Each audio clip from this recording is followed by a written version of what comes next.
Una vez más, gracias al Señor por el privilegio que nos da de reunirnos.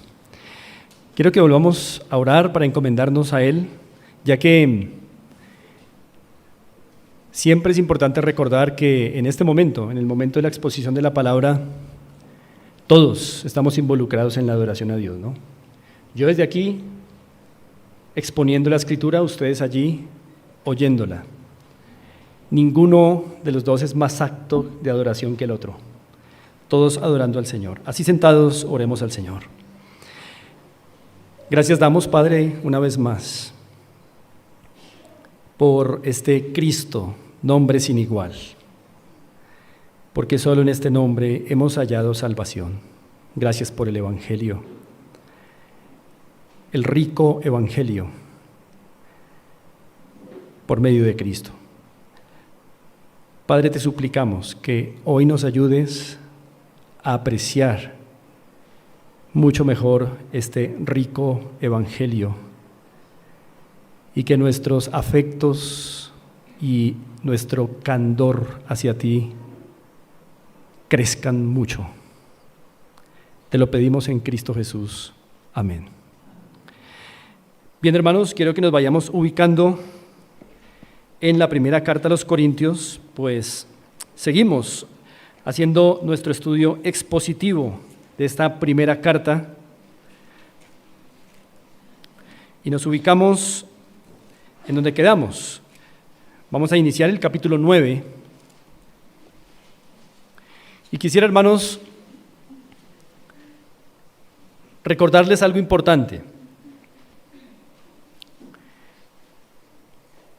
El pastor Engelbert, en el último mensaje expositivo de esta carta, nos expuso el capítulo 8 y habló de este capítulo titulándolo Conocimiento con amor.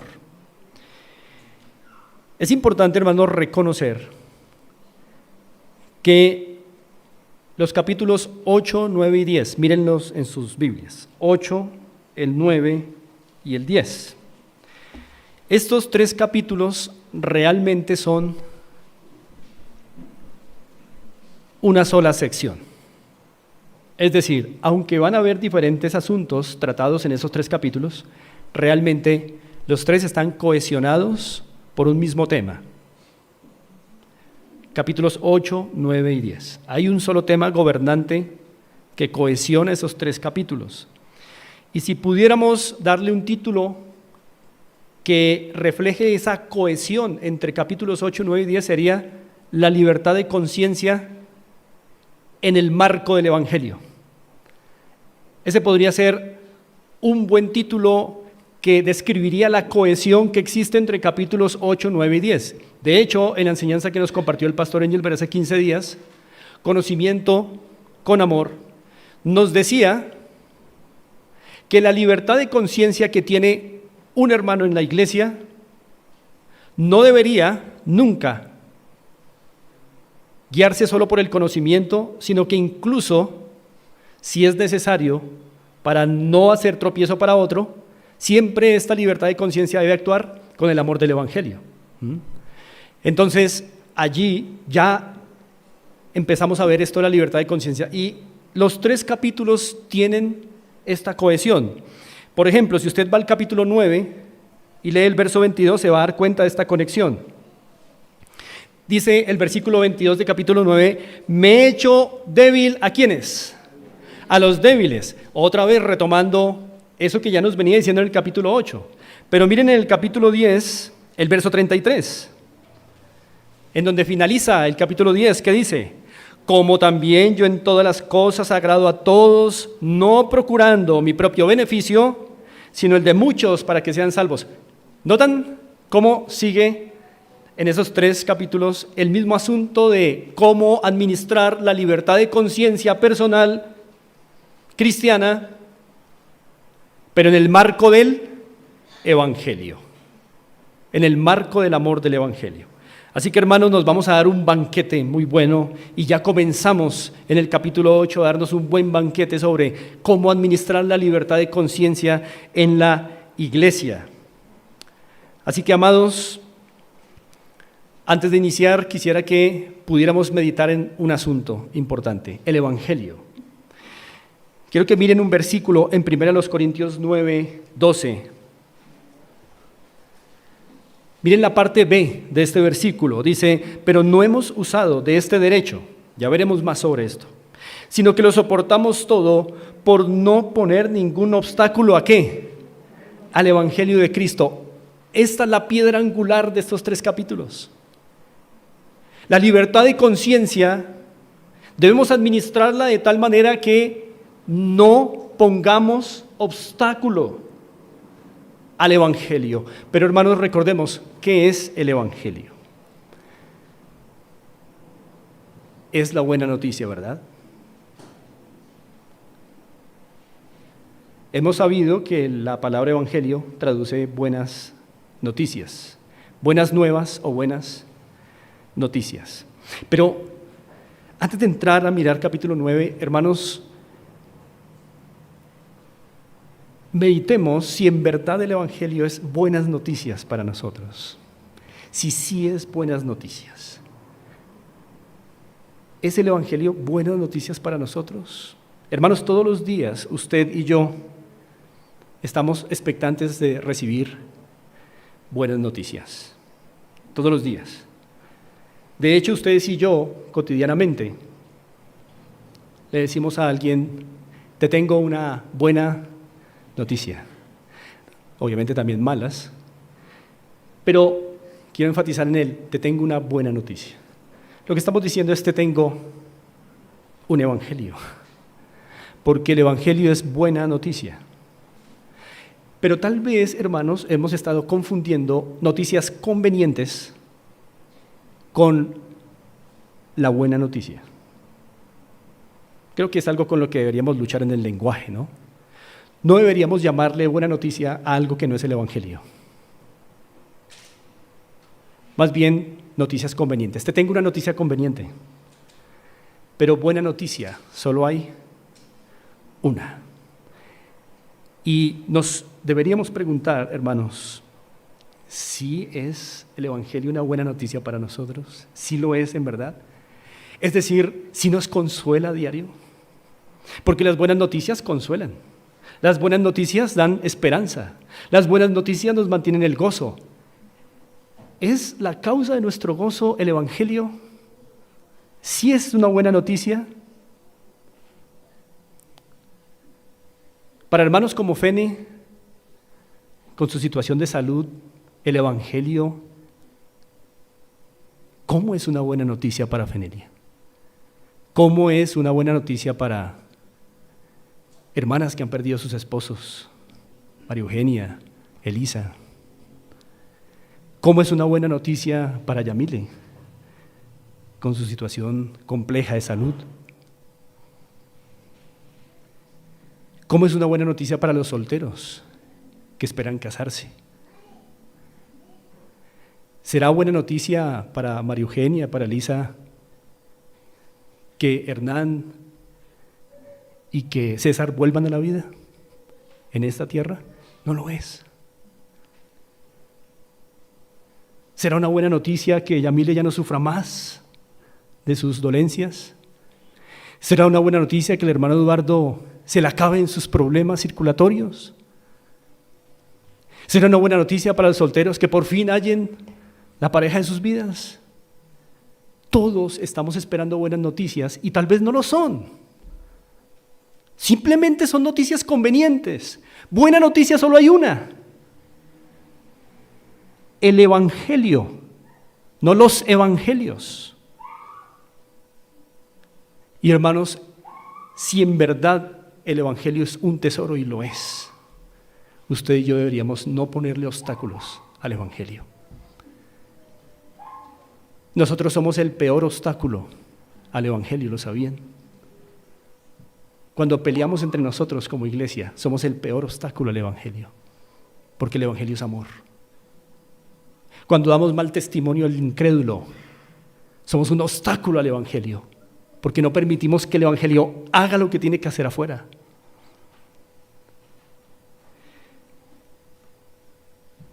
A mediados del siglo XIX, Estoy trayendo a la memoria esta historia. Hubo algo que se conoció como la fiebre del oro. De pronto ustedes se han relacionado con esa historia, la fiebre del oro. Y sucedió en la costa oeste de Estados Unidos. En California se empezaron a encontrar pepas de oro. Y la fiebre del oro consistió en que todo mundo corrió hacia California, aún sin experiencia como mineros, a encontrar oro. Esa fue la fiebre del oro. Todo el mundo corrió. Impresionantemente, muchos salieron tan contentos de que encontraron oro y se fueron creyendo que habían hecho riquezas. Unas pepas, y en ese argot de los mineros, una pepa no es una pepita. Hay pepas de 8 kilos, de 20 kilos, ¿no? Pepa se refiere a un compacto. Encontraron compactos así. Resolvieron toda su vida. Y luego cuando iban a hacer el cambio, resulta que no era oro. Era un mineral muy parecido, la pirita. Más conocido como el oro de los tontos. Usted busca así el oro de los tontos y es la pirita, es un mineral muy parecido al oro. Brilla como el oro. En nuestro argot, oropel. Oropel es falso oro, ¿no? Hay una canción de Silva y Villalba que se llama Oropel, ¿no? Amigo, ¿cuánto tienes? ¿Cuánto vales? Todo en esta vida es oropel. No eran cristianos, pero cualquier impío se da cuenta que en esta vida todo es pirita. Es falso. No hay nada realmente consistente en esta vida, pero ahí vamos con nuestros ojos tras la pirita de este mundo, creyendo que es oro. Solo el Evangelio es oro, hermanos. Lo demás es oro de tontos. Es oropel, es pirita. Y si tú y yo no comprobamos que día a día nuestro gozo y alegría está fundamentado en el Evangelio, entonces lo está en oropel. Para Pablo, el Evangelio es oro. Es un tesoro de valor incalculable y no quiere poner obstáculos a él. Así que, hermanos, con esto en mente, mi proposición o mi tesis de esta enseñanza en esta mañana es que solo existe una buena noticia. Es el Evangelio, y cada creyente necesita hacer lo que esté a su alcance para no ponerle tropiezo en lo que el Evangelio quiere hacer en la iglesia y fuera de la iglesia. Así que, mis amados, en el capítulo 9 Pablo va a abordar o va a seguir abordando el tema de la libertad de conciencia. Sí, todos los creyentes hemos sido libres, tenemos libertad de conciencia, pero esa libertad de conciencia es esclava del Evangelio. No crea usted, y no puedo creerme a mí mismo, que podemos, libres del pecado, hacer lo que queramos. Por eso, hermanos, en esta mañana he titulado esta enseñanza como una ilustración personal. Ya Pablo en el capítulo 8 lo exponía el pastor Engelberg. Ya Pablo expuso una situación en donde el comer carne estaba resultando en un derecho que estaba trayendo tropiezo a hermanos. Y Pablo dijo, ojo, ese derecho está esclavizado al Evangelio, al amor del Evangelio. Pero ahora en el capítulo 9, ¿qué va a hacer Pablo? Pablo en el capítulo 9 va a decir, ahora, hermanos, voy a darles un ejemplo personal. Yo tengo un derecho, pero por amor a ustedes lo he cedido. Por eso esta enseñanza esta mañana se llama una ilustración personal de la libertad de conciencia en el Evangelio. ¿Qué entendemos, hermanos, por libertad de conciencia? Esa es una importante pregunta. ¿Qué entendemos por libertad de conciencia? Porque déjeme decirle que el asunto de la libertad de conciencia no es un tema solo de la iglesia, no es un tema solo de la Biblia. Muchos en el mundo hablan de libertad de conciencia, entonces será importante definir qué es libertad de conciencia. Trate de darse una definición personal. Ahí, le doy un espaciecito. Trate de pensar qué es libertad de conciencia. Si no puede darse una definición, no entiende qué es libertad de conciencia, pero al menos intente darse una definición.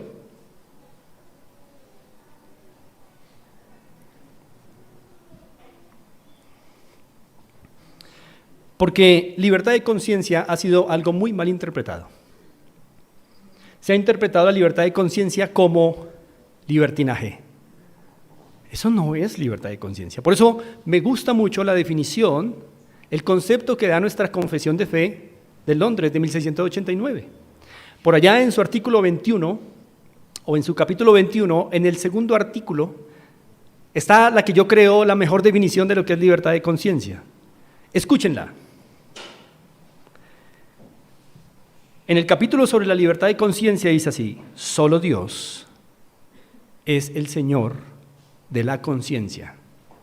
Solo Dios es el Señor de la conciencia. Y la ha hecho libre, escuchen bien esto, de las doctrinas y mandamientos de hombres que estén de alguna manera en contra de su palabra o que no estén contenidos en la palabra. Eso dice el artículo 2 del capítulo 21 de nuestra Confesión de Fe. Me gusta porque se construye a partir de pasajes claros en donde el Señor Jesús dijo: ustedes siguen mandamientos de hombres, doctrinas de hombres, pero desobedecen el mandamiento de Dios. Ahí está la perfecta definición de libertad de conciencia. Libertad de conciencia significa no que yo pueda hacer lo que quiera porque Cristo me hizo libre, sino que ya mi conciencia no está supeditada a lo que diga un hombre o lo que digan doctrinas de hombres, sino a Dios. Es libre para ser esclava de Dios. Paradójico, pero no contradictorio. El Señor ha hecho nuestra conciencia libre de lo que los hombres digan para empezar a hacer lo que ¿quién dice? Dios. Eso es libertad de conciencia. Así que no se trata de hacer lo que queramos. El Señor me ha hecho libre. Y porque soy libre, entonces por eso yo puedo hacer lo que quiera con mi vida. Ya soy libre, salvo siempre salvo. Cuidado con esos conceptos.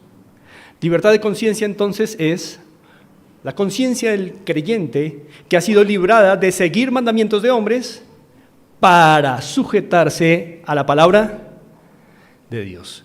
Y esa es una buena definición porque Pablo va a decir: los creyentes gozamos de libertad de conciencia, pero cuidado, ¿cómo la ejercemos? Estamos supeditados a la palabra del Señor. 1 Corintios 9.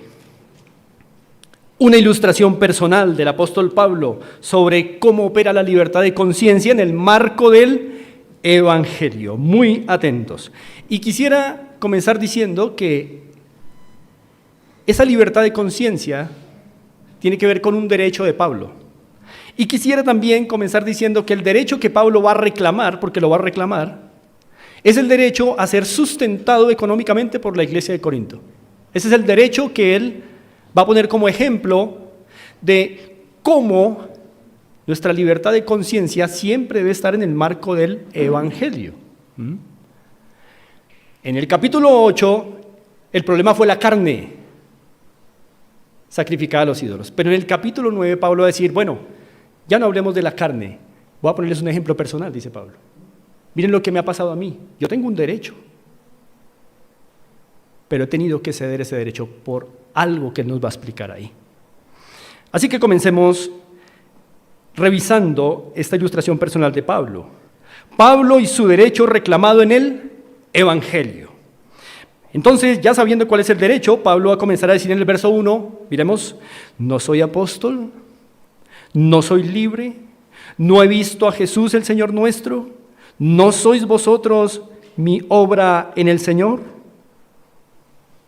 Si para otros, dice el verso 2, no soy apóstol, para vosotros ciertamente lo soy, porque el sello de mi apostolado sois vosotros en el Señor.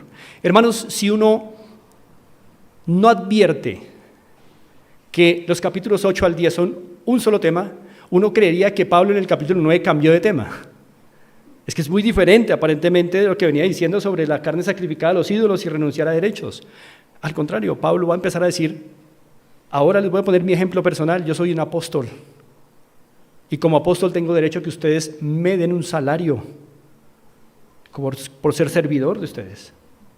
Vamos a ver cómo desarrolla entonces esto. Lo primero que Pablo va a decir es que su derecho a ser sustentado por la iglesia es un derecho apostólico. Por eso en el verso 1 él dice, no soy apóstol. Y da pruebas. La primera prueba es que él era libre. Y usted se pregunta, ¿cómo ser libre es una prueba de apostolado si todos somos libres? ¿Cómo ser libre es una prueba de que Pablo era apóstol si todos los creyentes somos libres? Bueno, esta libertad aquí no se refiere a la libertad salvífica, porque si fuera eso, pues todos, entonces seríamos apóstoles. La libertad a la que Pablo se refiere es, en el contexto del Imperio Romano, ser libre es tener derechos. En el Imperio Romano no todos eran libres. Hay ciudadanos o hubo ciudadanos que tenían derechos y otros que no. De hecho, si usted mira la clasificación de la sociedad romana, habían seres humanos que no eran considerados personas sino cosas. ¿Quiénes? Los esclavos. No eran considerados personas sino cosas. Y entre los libres habían por lo menos 3 categorías. Cuando Pablo dice, no soy libre, lo que está diciendo es, tengo unas prerrogativas, tengo unos derechos especiales. ¿Cuáles? Tengo el derecho de ser un instrumento de revelación divina sobre ustedes, cosa que ellos no tenían. Tengo derecho a ser sustentado sobre ustedes porque fui llamado a ser siervo a tiempo completo, apóstol, como los demás. Entonces, esa libertad se refiere a unos derechos particulares que tenía el apóstol y que no tenían los hermanos en la iglesia de Corinto, solo él. Pero adicionalmente da otra prueba. No he visto a Jesús el Señor nuestro. ¿Cuándo vio Pablo a Jesucristo? En el camino a Damasco, por lo menos ahí la primera vez. Seguro lo vio más, pero por lo menos la primera vez lo vio ahí. Resucitado, ¿no? Y recordaremos en Hechos 2 que un requisito para ser apóstol era, para los que habían comenzado desde el bautismo de Juan, haber visto a Cristo resucitado. Pablo lo vio resucitado. Se le apareció resucitado. Pero la otra prueba de su apostolado, ¿cuál es? Ahí está al final del verso 1. ¿No sois vosotros mi obra en el Señor? Si para otros no soy apóstol, para vosotros ciertamente lo soy, porque el sello de mi apostolado sois vosotros en el Señor. Es como si Pablo estuviera diciendo, ustedes hoy son iglesia, porque Dios por su gracia me usó a mí para la vida de ustedes. Y es que recordarán ustedes por allá en Hechos capítulo 9, el llamado de Pablo. Recuerden que el Señor se le apareció a Ananías, un creyente, y le dijo, ve, allá está Saulo, ora por él para que le caigan las escamas de sus ojos, porque instrumento escogido me es este para llevar mi nombre a los gentiles, a muchos reyes y a Israel. Y Pablo está diciendo, ese llamado se cumplió en ustedes, iglesia de Corinto. Ustedes son la mejor muestra, el sello de que he sido llamado, porque ustedes hoy conocen al Señor por mediación mía. Así que Pablo tiene muchas pruebas de que es apóstol. Y continúa diciendo, verso 3 en adelante, contra los que me acusan, esta es mi defensa. Verso 4, ya ha demostrado que es apóstol, ¿acaso no tenemos derecho de comer y beber? ¿A qué se refiere Pablo con esto, hermanos? Pues todos tenemos derecho a comer y a beber, porque todos necesitamos comer y beber. ¿A qué se refiere entonces Pablo aquí? Parece algo obvio. Cuando Pablo dice, no tenemos derecho a comer y beber, se está refiriendo a, tengo derecho a comer y beber como consecuencia de un salario. Pablo está diciendo, como apóstol, tengo derecho a que mi comida sea el resultado de que ustedes me dan a mí un salario, un sustento. Sigue diciendo, verso 5, no tenemos derecho de traer con nosotros una hermana por mujer, como también los otros apóstoles y los hermanos del Señor, y Pedro o Cefas. Noten entonces cómo Pablo también, para defender su apostolado y su derecho a ser sustentado, usa el ejemplo de los otros apóstoles.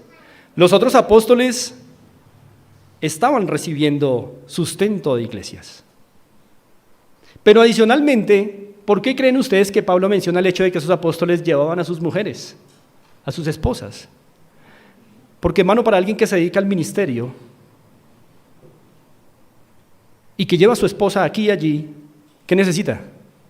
Pues que la iglesia sustente para que el pastor pueda ir, o el apóstol pueda ir con su esposa y salir con su familia. Es un sustento integral. Pablo está diciendo, también nosotros tenemos derecho a que nos den un salario digno para poder viajar con nuestras esposas.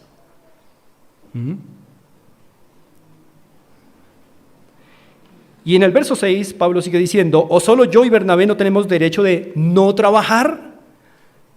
Es decir, todos los apóstoles se dedican de lleno al ministerio y solo Bernabé y yo no tenemos derecho a desentendernos de las ocupaciones seculares para atender el ministerio, dando a entender que Pablo se dedicaba a trabajar con sus propias manos haciendo tiendas para, como vamos a ver más adelante, no poner tropiezo al evangelio por una razón en particular.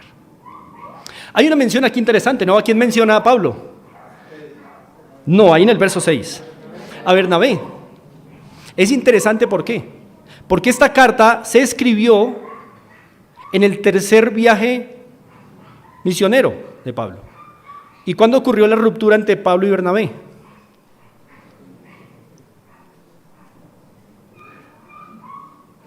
Angel, pero hay que dar una clase de historia bíblica, otra vez.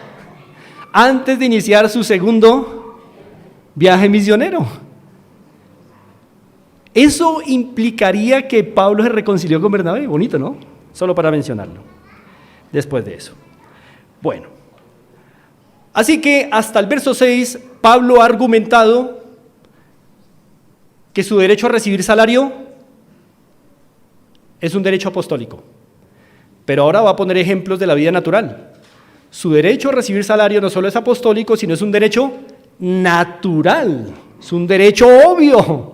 ¿Cómo lo va a hacer? Miren el verso 7. Pregunta él, ¿quién fue jamás soldado a sus propias expensas? O se podría traducir, ¿quién fue jamás soldado con su propio salario? ¿Quién planta viña y no come de su fruto? ¿O quién apacienta el rebaño y no toma de la leche del rebaño? 3 ejemplos de la vida natural. La vida de la milicia, la vida del agricultor y la vida del ganadero. Así que él va a argumentar que es un derecho natural recibir sustento de la iglesia, porque todo trabajador recibe salario. Y él dice, ningún soldado pelea con su propio salario. Es decir, ustedes no conocen el primer soldado que diga, voy a ir a la guerra y yo voy a comprarme mi propio uniforme, voy a comprarme mis propias botas, voy a comprarme mi propio fusil. Nadie hace eso. Pregunta Pablo, es natural. Adicionalmente, Pablo es muy inteligente, porque escoge 3 ejemplos muy conocidos para los griegos: Corinto, Grecia, cultura griega.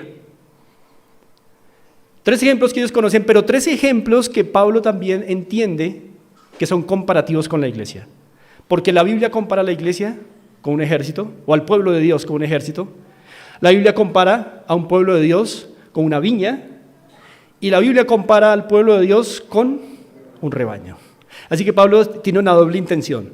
Oiga, es natural, pero les estoy hablando a ustedes, iglesia, que son el rebaño, que son la viña y que son la milicia, y me llamaron a mí a trabajar con ustedes.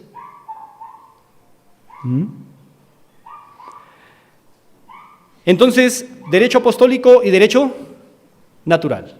El derecho de Pablo a ser sustentado por la iglesia es un derecho apostólico y un derecho natural. Pero hermanos, tercero, el derecho de Pablo a ser sustentado por la iglesia de Corinto también es un derecho escritural, no solo apostólico, no solo natural, sino también es un derecho escritural. Y es lo que va a comenzar a argumentar ahora en el verso 8. Miren cómo lo va a hacer. Pablo va a decir que el hecho de que él deba ser sustentado por la iglesia es un derecho que está consignado en el Antiguo Testamento y en el que hoy conocemos, Nuevo Testamento. Vamos a mirar cómo lo hace. Verso 8. Dice así: digo esto solo como hombre, es decir, ¿es solo esto un derecho natural? ¿No dice también esto la palabra? ¿No dice esto también la ley? ¿Dónde lo dice? Miren el verso 9. Porque en la ley de Moisés está escrito, no pondrás bozal al buey que trilla. Ese es un pasaje que está en Deuteronomio capítulo 25. No pondrás bozal al buey que trilla. Y con esto Pablo comienza su argumentación escritural, bíblica, de que su derecho de ser sustentado por la iglesia está consignado, está fundamentado en el Antiguo Testamento. Y pregunta Pablo, ¿tiene Dios cuidado de los bueyes? Verso 10, ¿o lo dice enteramente por nosotros? Pues por nosotros escribió, porque con esperanza debe arar el que ara, y el que trilla con esperanza de recibir el fruto. Les explico cómo ocurría esto. Cuando en Deuteronomio se dio esta ley, ¿en verdad Dios estaba preocupado de los bueyes?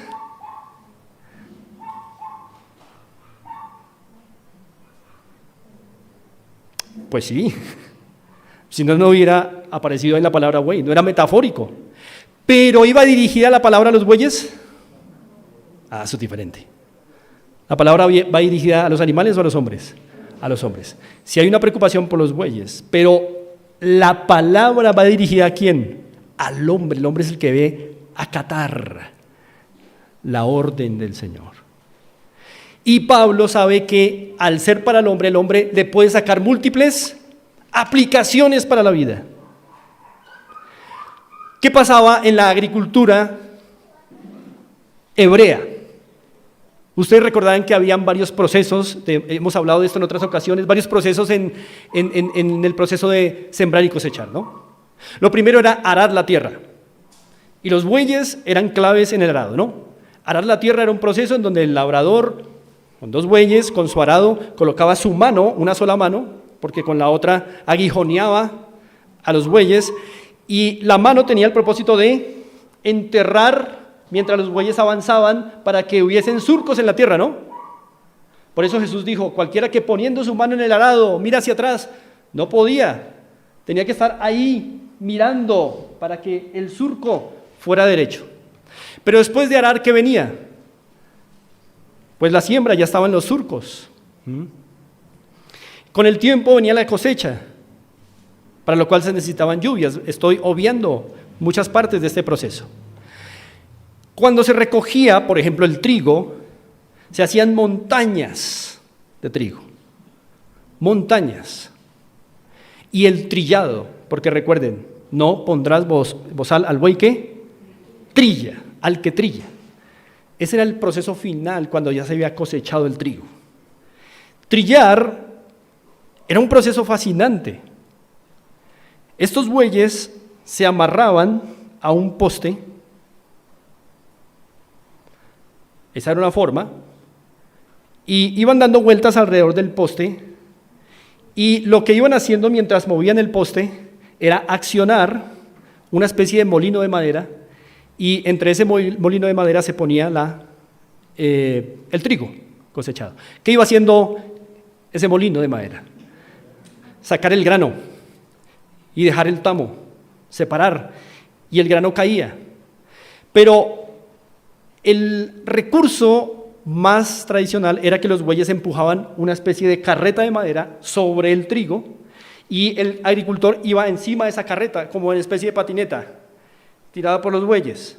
Él iba pisando todo ese trigo, y el grano, al ser pesado, caía, y encima que iba quedando el puro tamo. Otro agricultor, que iba haciendo, quitando ese tamo para descubrir el grano. Era un proceso fascinante. Pero mientras que los bueyes iban llevando al agricultor con ese pedazo de madera, esa tabla de madera que va trillando, el buey podía ir comiendo del mismo trigo. Sería un pecado que un agricultor le pusiera buey. Aún entre los árabes, al día de hoy, los que tienen esa forma tradicional de hacerlo, es pecado. El buey va comiendo el mismo trigo y va trabajando, va trillando el trigo y va comiendo el trigo. Alguien tacaño podría decir, no, ese trigo es todo para nosotros, póngamele bozal al buey, pero no. Ahora, es curioso, porque usted va a Deuteronomio capítulo 25 encuentra eso en el versículo 4, creo. Pero en el capítulo 24 hay una orden más expresa en cuanto a darle al jornalero su jornal. ¿Por qué Pablo cogió el ejemplo del capítulo 25 y no cogió el que era más obvio, el del capítulo 24? Es curioso. Pero Pablo es inteligente, es un maestro. Él está utilizando un argumento a fortiori, que se conoce así, o los judíos lo conocían como Kal Vaomer, que es un argumento de menor a mayor, o de mayor a menor, a fortiori. Ustedes y yo lo usamos cotidianamente, lo que pasa es que no conocemos esos nombres técnicos. Cuando usted dice, si le pegó a la mamá, ¿qué no hará con los demás? Estamos utilizando un argumento tipo Kal Vaomer o a fortiori, de mayor a menor. Si lo hizo aquí, ¿qué no hará acá abajo? ¿Sí? Este es un argumento de menor a mayor. Si sucedió en lo más pequeño, tenga por seguro que hay más razones para que lo haga aquí arriba. Pablo es un maestro, utiliza su argumentación de menor a mayor. Si el Señor ordenó esto para bueyes, que son animales, ¿cuánto más para un siervo? Entonces la conciencia se ve más compungida. Uy, qué hipócritas somos. ¿De verdad cuidamos animales también y no vamos a sustentar a nuestro apóstol? ¿Ven? El argumento a fortiori es muy bueno. De hecho, en la Biblia hay muchos. Cuando el Señor dijo, o cuando el himno dice, si Él cuida de las aves, cuidará también de ti. Es un argumento a fortiori. Oye, de verdad, si el Señor tiene cuidado de aves, es un animal irracional, ¿cómo no va a tener cuidado de mí? ¿Notan cómo opera el argumento en la conciencia, en el corazón? Así que Pablo está usando este argumento para reforzar la idea de que es muy justo que él reciba salario de esta iglesia. Así que es un derecho escritural establecido bajo el antiguo pacto. Sigamos leyendo. Dice el verso 11, si nosotros sembramos entre vosotros lo espiritual, ¿es gran cosa si segáramos de vosotros lo material? Si otros participan de este derecho sobre vosotros, ¿cuánto más nosotros? Ahí sigue la argumentación, ¿no? Y sabemos entonces que habían otros que sí estaban devengando de las ofrendas de los corintios. Así que no se trata de un tema de que la pobre iglesia de Corinto no tenía cómo sustentar al apóstol. Es otro tema diferente. Porque tenían para sustentar a otros siervos. Algo está ocurriendo aquí, debemos descubrirlo. Verso 12. Continuemos. Si otros participan de este derecho sobre vosotros, ¿cuánto más nosotros? Pero no hemos usado de este derecho, sino que lo soportamos todo por no poner ningún obstáculo al Evangelio de Cristo. Yo quiero que usted, hermano, se vaya haciendo la pregunta, ¿cómo recibir un salario es un obstáculo al Evangelio en el caso de Pablo y de la iglesia de Corinto? Algo había detrás, algo estaba sucediendo, hay un telón de fondo que tiene que explicar por qué Pablo ve que si recibía de ahí, iba a ponerle obstáculo al Evangelio. Hermanos, tenemos que investigar qué estaba pasando. Sigamos mirando el argumento y luego explicamos algo más profundamente. Dice el verso 13, ¿no sabéis que los que trabajan en las cosas sagradas comen del templo y que los que sirven del altar participan? Todavía Pablo sigue reclamando su derecho, usando el Antiguo Testamento. Aquí aparecen otros versos implicados, Levítico, Números, Deuteronomio. Pero no solo en el Antiguo Testamento. Pablo también va a decir, esto no es solo del Antiguo Pacto, eso también es algo de el Nuevo Pacto. En el verso 14 dice, así también ordenó, ¿quién? El Señor a los que anuncian el Evangelio, que vivan del Evangelio. ¿Cuándo lo ordenó? Por lo menos en dos ocasiones. Mateo 10, Lucas 10. Ustedes van a Mateo 10 El Señor Jesús está escogiendo a sus apóstoles. Y cuando los escoge y los comisiona, ¿qué les dice? No lleven nada para el camino porque ustedes son dignos de su comida. Luego, en Lucas 10, el Señor envía una comisión especial de 70 y lo mismo les dice: no se provean de nada porque el obrero es digno de su, y ahí cambia la palabra, salario. Así que lo ordenó ¿quién? El Señor. Y entonces crecen las dudas. ¿Por qué si lo ordenó el Señor? ¿Por qué si está en el Antiguo Testamento? Incluso ¿por qué si Pablo está diciendo que todo esto es un argumento? ¿Por qué él mismo está diciendo voy a ceder eso? Para no ponerle obstáculos al Evangelio. Así que mis hermanos, hasta aquí, hasta el verso 14, hemos visto una ilustración personal de Pablo, ¿verdad? Hemos visto el derecho que tiene el apóstol a recibir salario, un derecho reclamado en el Evangelio. ¿Es un derecho apostólico?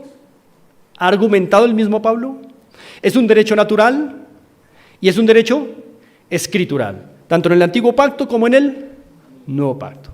Pues ahora lo que vamos a ver, hermanos, es cómo Pablo, después de haber argumentado que es un derecho que tiene, va a decir, pero lo cedo. Esta primera parte es un derecho reclamado, esta segunda parte es un derecho cedido.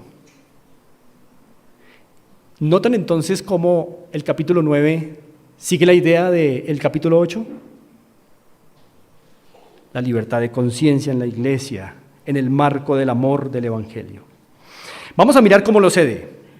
Lo primero que vamos a ver es que Pablo lo cede por la gloria del Evangelio. Aquí vamos a explicar entonces de qué se trata esto. Verso 15 dice así: pero yo de nada de esto me he aprovechado, ni tampoco he escrito esto para que se haga así conmigo. Es decir, no doy toda esta argumentación para que empiecen a darme salario, porque prefiero morir antes que nadie desvanezca esta mi gloria. Y usted lee esa expresión y dice, Pablito se le salió el viejo hombre ahí, ¿no? Es como arrogante.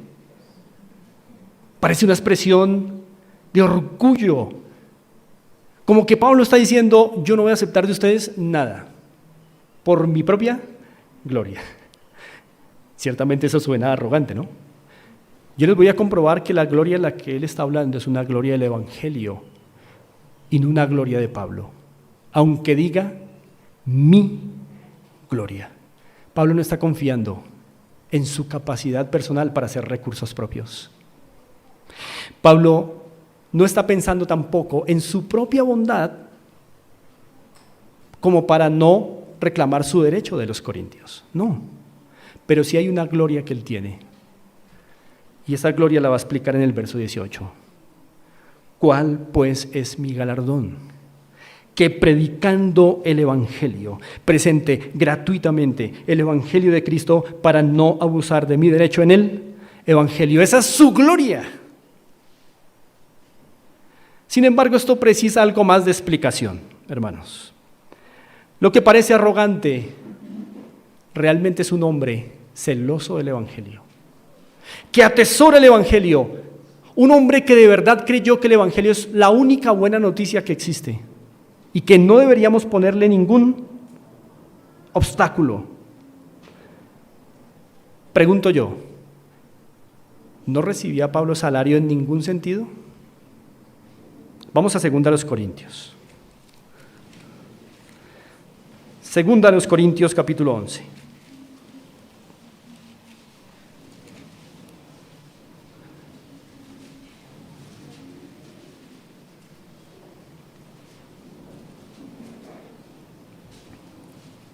Versículo 7.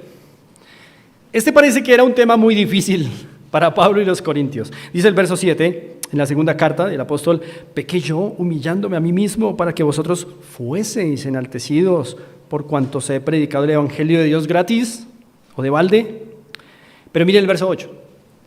He despojado a otras iglesias. de que Pablo sí recibía salarios o, vamos a decirle, ofrendas voluntarias mejor, de otras iglesias. No es que no. Es que había algo en particular con Corinto. He despojado, dice el verso 8, a otras iglesias recibiendo salario para serviros a vosotros. Verso 9. Y cuando estaba entre vosotros y tuve necesidad, a ninguno fui carga. Pues lo que me faltaba lo suplieron los hermanos que vinieron de Macedonia, y en todo me guardaré y me guardaré de ceros, en todo me guardé, y me guardaré de ceros gravosos. Por la verdad de Cristo que está en mí, que no se me impedirá, otra vez, ¿qué expresión usa? Mi gloria en las regiones de Acaya. Algo pasa con Corinto. Pablo está recibiendo los donativos voluntarios de la iglesia de otros lados, pero aquí no, en Corinto no.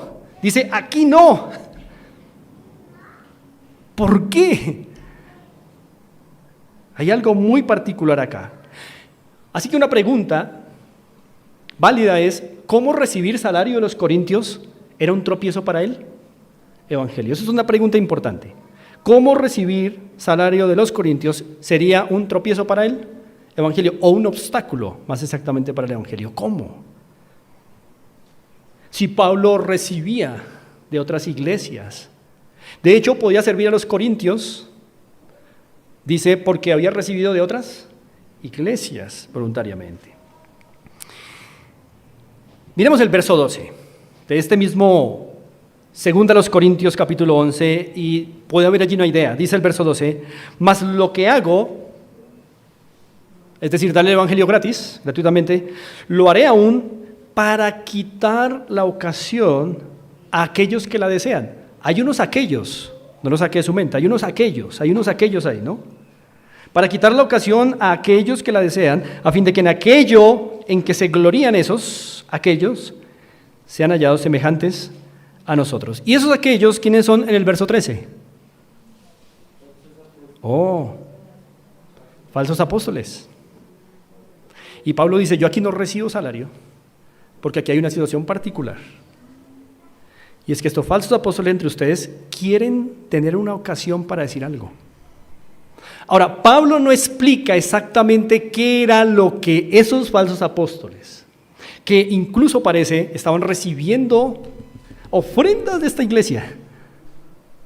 Pablo más adelante, atrás y adelante, lo dice en las dos ocasiones, les dice a los corintios, ustedes, si viene un falso profeta, si viene un falso maestro, bien lo reciben. Y si viene a devorarlos, bien ponen la mejilla. Puede estar indicando a que estos sí estaban realmente sacándoles plata. Ahora, hermanos, hay quienes creemos que la situación de fondo aquí es que no está bien expuesta, pero ya por lo menos tenemos una idea, ¿verdad? Cómo recibir salario de los corintios, en particular de los corintios, sería un obstáculo para el evangelio. Y Pablo ya dice, hay unos que quieren una razón para vituperar nuestro ministerio, no se la vamos a dar. Voy a seguir trabajando gratis. Pero sabemos, por la historia, por la cultura, que en Corinto y en otras regiones de Acaya, es decir, de cultura griega,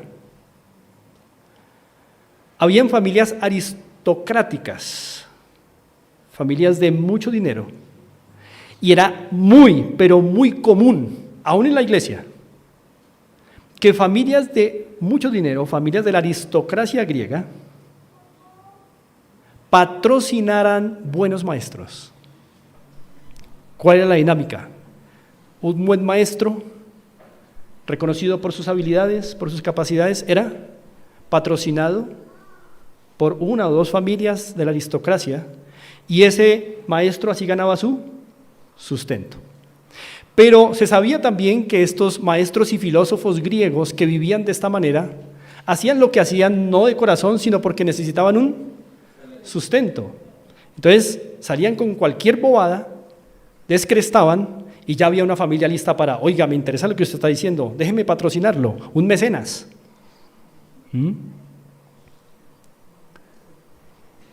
Y es probable que Pablo quiere evitar que esos falsos maestros digan, véalo, está como los maestros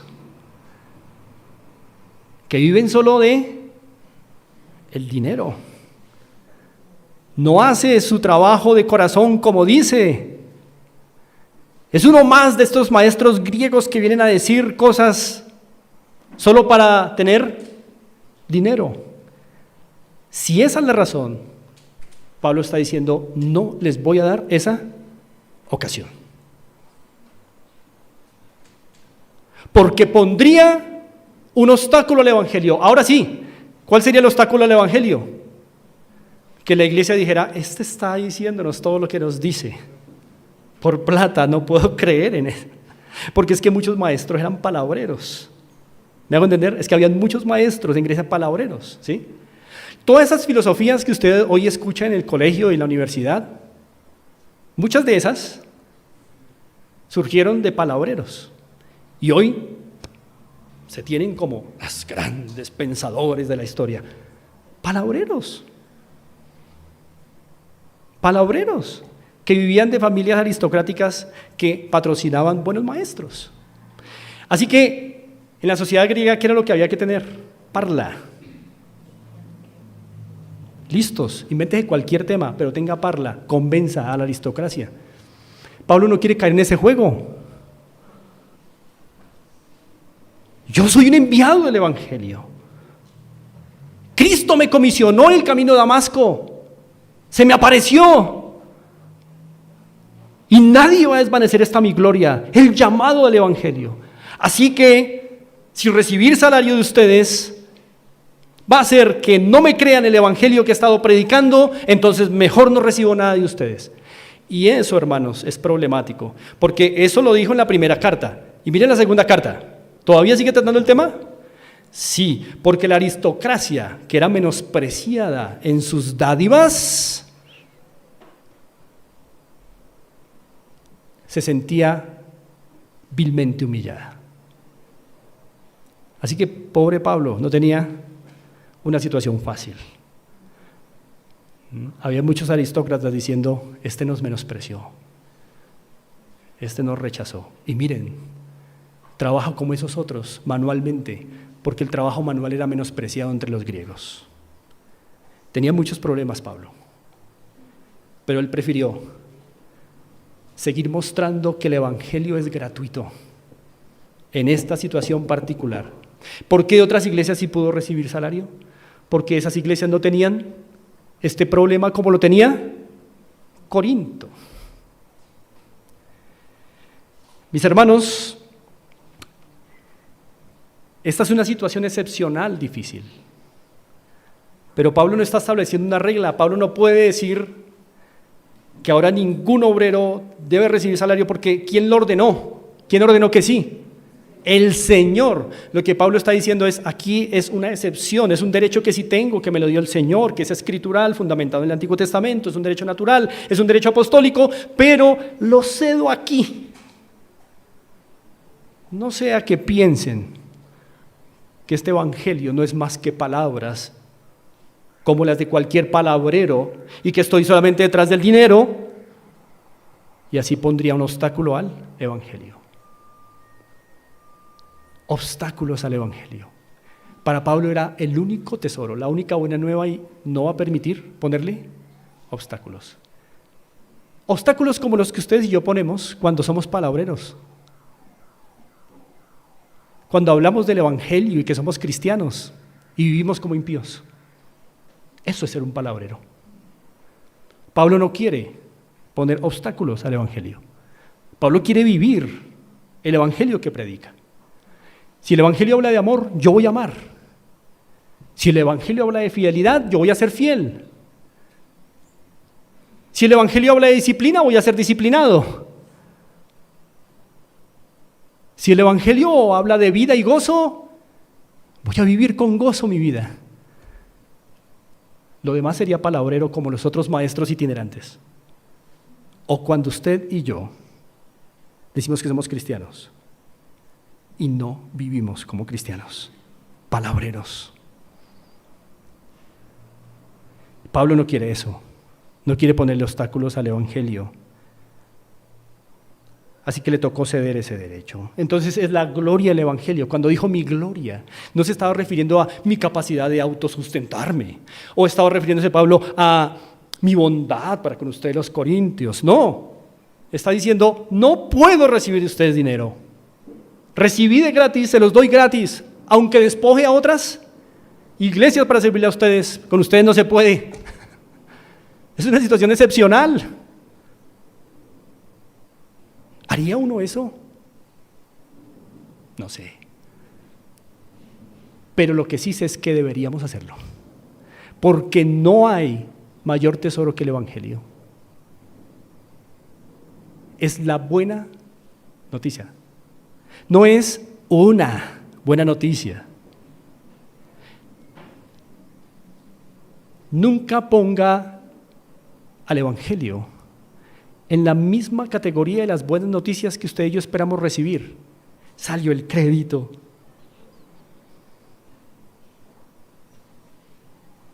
Compré mi carro. Me dijeron que sí en el trabajo. Noticias convenientes, no es más. Buenas noticias solo hay una, y es que su mayor problema fue resuelto por la gracia de Dios, por medio de Jesucristo. Esa debería ser la buena noticia que lo mantenga usted alentado día tras día, en medio de noticias convenientes o inconvenientes. Ese debería ser el tesoro que nos anime a ser fieles, amorosos, personas de gracia, bondadosas, benignas, firmes, bien paradas en el evangelio. No hay más por lo cual dar la vida. Y sigue diciendo Pablo, volvamos a 1 Corintios, capítulo 9, que ha cedido su derecho por la gloria del evangelio, y terminamos con esto. También lo ha cedido por la exigencia del evangelio. El evangelio tiene unas exigencias tremendas. Vamos a ver cómo lo expresa Pablo. Versículo 16. Ya acabó de decir que por la gloria del evangelio se dio su derecho, pero ahora va a decir que por la exigencia del evangelio también. Verso 16 dice, pues si anuncio el evangelio, no tengo por qué gloriarme. Explica lo que ya les expliqué. Porque me es impuesta necesidad. Y ay de mí si no anunciara el evangelio. Por lo cual, si lo hago de buena voluntad o de buena gana, recompensa tendré.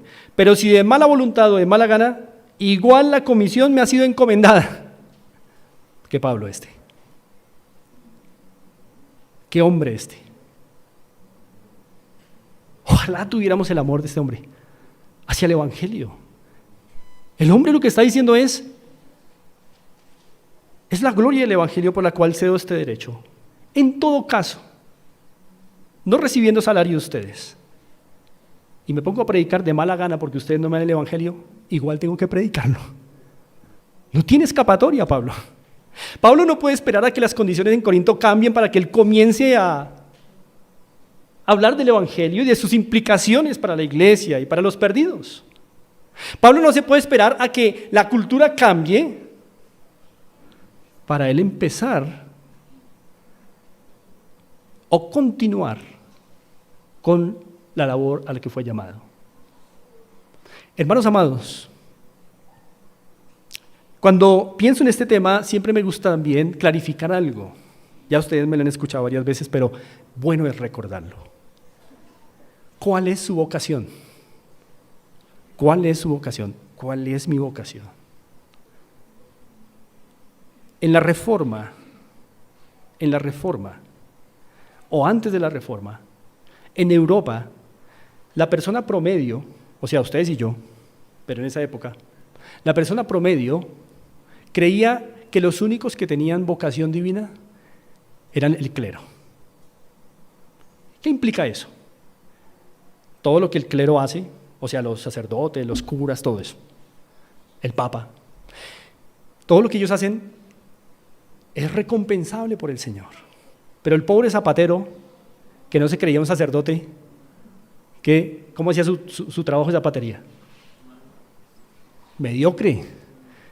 Eso no tiene recompensa de Dios. Los únicos que tienen recompensa de Dios son el clero. Cuando llegó la Reforma y la Escritura empezó a recuperarse. Hombres y mujeres se empezaron a dar cuenta, yo también soy sacerdote. Y su mentalidad empezó a cambiar. Entonces yo no soy zapatero. El zapatero que llegó al Evangelio entendió que su vocación no era ser zapatero, sino que era ser sacerdote, adorador. Y como adorador, ¿qué empezó a hacer como zapatero? El mejor zapatero. El carnicero que llegó al Evangelio vio, soy sacerdote. O sea que mi vocación es adorar a Dios. Voy a ser el mejor carnicero. Y por eso, en términos modernos, el Producto Interno Bruto de Europa, eso ustedes lo pueden constatar, creció con la Reforma, porque las personas empezaron a hacer su trabajo mejor, no porque quisieran ser los más profesionales, ni los mejores en su campo, solo por el hecho de que entendieron que eran sacerdotes de Dios. Su vocación no era ser zapatero, ni carnicero, ni comerciante. Su vocación era adorar a Dios. Y el trabajo particular que Dios les había dado también era para la adoración a Dios. En ese sentido, todos nosotros, hermanos, debemos vivir protegiendo el Evangelio día a día. Nuestra vocación es la misma, adorar a Dios como sacerdotes. Tú no eres ingeniero, no eres médico, no eres abogado, eres sacerdote y estás llamado a adorar a Dios, a proteger el Evangelio, a no ponerle obstáculos. Esa es tu vocación, esa es la mía también. Fue la de Pablo. Y por eso hará todo lo que esté a su alcance para no ponerle obstáculos al Evangelio. Así que Pablo no puede esperar que las condiciones en Corinto cambien, sino ya, apremia. Vivir el Evangelio, predicar el Evangelio, enseñar el Evangelio, apremia. Para Pablo, para usted y para mí, mi hermano querido. No vaya usted a pensar al salir de aquí que esto recae sobre el pobre Pablo solamente. Si usted es cristiano, usted es responsable de no ponerle obstáculos al Evangelio, de hacer del Evangelio su causa de gozo única y de vivirlo ante los demás y compartirlo con sus labios, con su boca.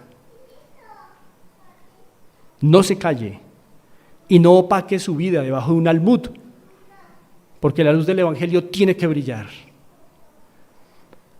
Así que alguien escribió, Leon Morris, la necesidad apremia a todos los que han experimentado en su vida el poder del Evangelio.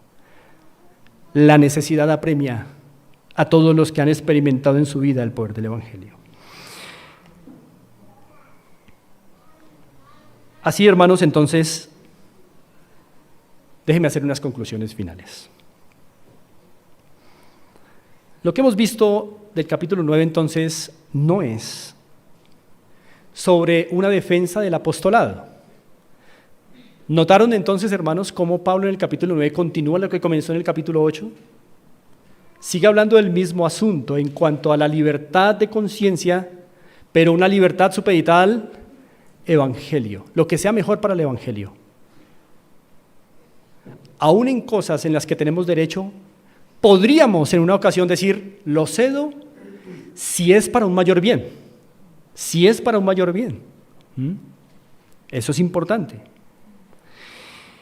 Así que este no es un capítulo sobre una defensa del apostolado de Pablo, pero se pueden sacar aplicaciones instructivas, como por ejemplo, si quisiéramos comprobar en la Biblia por qué Pablo fue un apóstol, pues podemos venir aquí. Pero ese no es el tema, ¿me hago entender? ¿Me comunico, hermanos? No es el tema. El tema es, Pablo se está poniendo como una ilustración personal para decir, miren lo que significa ser un derecho, y más el de Pablo, que es un derecho apostólico, natural y escritural. Lo cedió por la gloria del Evangelio, por la exigencia del Evangelio. Pero sí podemos sacar aplicaciones. Ojalá, hermanos, todos viviéramos así. Todos los días pensando, ¿cómo no poner tropiezo al evangelio delante de mi esposa, de mis hijos? ¿Cómo no poner tropiezo con mi esposo que no es creyente? ¿Cómo no poner tropiezo al evangelio con estos vecinos que me están viendo, estos compañeros de trabajo, de estudio? Todos los días deberíamos estar obsesionados con ese tesoro. Todos los días deberíamos, hermanos, considerar que solo hay una buena noticia. Todo lo demás son noticias convenientes. Por eso aún el evangelio va cambiando nuestro vocabulario, ¿no? Y luchamos con eso, ¿no? Pero deberíamos en esta vida solo llamarle buena noticia a lo que es buena noticia. Y a lo demás, si es conveniente, noticia conveniente. Te tengo una noticia conveniente. Te tengo una noticia inconveniente. Malas noticias ya no hay para nosotros técnicamente hablando, hermanos. Solo hay una mala noticia, así como hay una buena noticia. La mala noticia para ti se terminó para siempre, hermano. Ahora tienes buena noticia. Lo demás en este mundo son noticias convenientes, inconvenientes, vaivenes de la vida. De hecho, por eso incluso a mí me cuesta decir que voy a pagar mi seguridad social. ¿Pagamos nuestra seguridad social en verdad?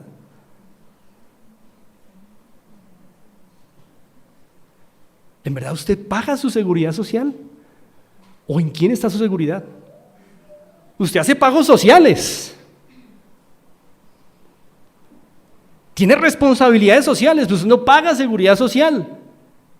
Usted está asegurado en Cristo. Hasta en eso el evangelio tiene que ir cambiando nuestra forma de hablar.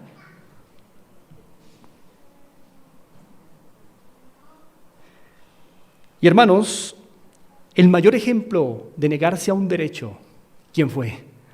Cristo, que siendo rico se hizo pobre para que usted y yo fuésemos enriquecidos. Gloria a Cristo por esto. Y bueno, hermanos, yo no soy carismático, aquí no pedimos ofrendas, pero vamos a hacer una muy buena aplicación. Agradecer a la iglesia por las ofrendas, porque por eso podemos haber pastores de tiempo completo. Gracias, iglesia, pero también una advertencia contra pensamientos equivocados que pudieran filtrarse en su vida. Hermanos, como iglesia ofrendamos, no para que los pastores digan y hagan lo que queremos. Yo no ofrendo para que el pastor tal diga y haga lo que yo quiero, que soy el que estoy ofrendando. No. Ustedes y nosotros ofrendamos juntos igualmente porque el Señor lo ordenó. Y porque ofrendar es un acto de adoración. Que no nos pase como le pasó a Pablo allá en Corinto. Hermanos que creían que patrocinando al apóstol, el apóstol ahora iba a tener que empezar a enseñar solo lo que sus patrocinadores dijeran, ¿no? Es el problema de un patrocinado, que le toca hacer lo que digan y hagan sus patrocinadores. No, Pablo no quiere ser un patrocinado. Pablo solamente tiene un patrocinador y ese es Cristo Jesús, quien lo comisionó. Y aquí los pastores tampoco, hermanos. Nosotros no somos siervos de la palabra, siervos del Señor. Y les servimos a ustedes con amor, con sinceridad y con verdad. Pero ustedes no ofrendan para que nosotros digamos lo que ustedes quieren oír, sino para que oigan lo que necesitan oír primero nosotros, luego ustedes, hermanos. Y esto es una relación recíproca. Se lo voy a poner en esta pequeña ilustración. Piensen en el pastor y su rebaño de ovejitas, no iglesia, no metafóricamente, sino como es, las ovejitas esas. El pastor tiene que guiar a sus ovejitas a verdes pastos, a aguas calmas, aguas tranquilas. Y debe asegurarse que ninguna se salga del rebaño, que ninguna se tuerza. Pero Dios dotó a las ovejas de lana y leche para que esta lana vista al pastor y la leche le dé alimento. Esto es recíproco. Entonces el pastor guía a las ovejas a verdes pastos y les da aguas calmas. Y mira que ninguna se vaya a perder.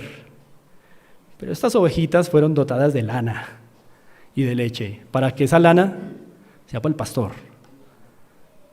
y para que la leche le dé comer al pastor. Hay ovejas en la iglesia más lanuditas, ¿no?, que otras, pero todas tienen lana. De hecho, por eso en México la expresión lana es sinónimo de dinero, porque México vivió una época de prosperidad con el algodón y con la lana en el pasado, al punto de que cuando se decía tengo tantas ovejas, uy, ¿quién es lana? Es por eso, porque la lana era riqueza, y a toda oveja Dios le ha dado lana, si no es cabrito. No, mentiras. Así que, hermanos, por último, decirles, hermanos, que hablando de los derechos, y con eso termino, puede haber aquí personas que tal vez mueran hoy, puede ser. Algunos de nosotros pudieran morir hoy. Hermanos, sería muy triste morir hoy, habiendo vivido una vida pensando solo en nosotros. Y yo, y mi casa, y mi carro, y mi ropa, y yo. Habiendo dejado el Evangelio como un tesoro despreciable. Hoy, hermano, hoy no le pongas más obstáculo al Evangelio. Haz del Evangelio lo que es, el único tesoro en tu vida. Buena noticia. Si hay algo que te aflige, recuerda el Evangelio y tendrás gozo. Es tu esperanza. Por encima de las noticias convenientes o inconvenientes, tenemos buenas noticias y no hay mala noticia ya para nosotros. Pero si tú hoy murieras comprobando que has vivido toda tu vida para ti sin renunciar a tus derechos, probablemente nunca el Evangelio fue tu tesoro. Hoy necesitas arrepentirte, tal vez esto te confrontó y necesitas llegar a casa y arrepentirte delante del Señor y acudir a Cristo tu Salvador. Puede serlo a partir de hoy si es que no lo es. Arrepiéntete, serás salvo en la buena noticia. Oremos. Señor, te damos gracias en esta mañana por concedernos adorarte. Y Padre, ayúdanos a entender mucho mejor por qué tu Evangelio es la buena noticia. A través de este Evangelio, a través de Cristo, nuestro Evangelio encarnado, te adoramos. Amén.